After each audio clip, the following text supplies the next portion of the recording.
Tahimik ang paligid, tanging ang banayad na hampas ng alon ang maririnig.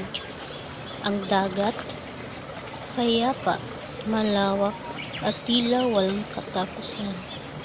Sa bawat alon na lumalampi sa dalampasigan, tila binubura nito ang pagod at bigat ng araw-araw.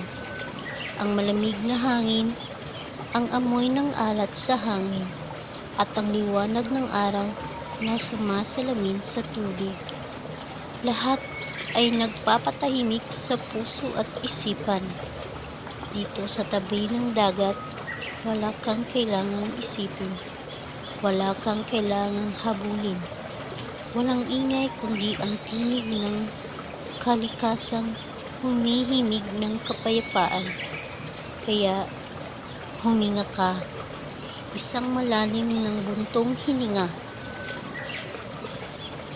Bitawan ang lahat ng pag-aalala at hayaang tangayin ng alon ang lahat ng bumabagabag sa iyo. Ito ang dagat. Ang kanyang ganda ay paalala na sa gitna ng kaguluhan may lugar para sa kapayapaan.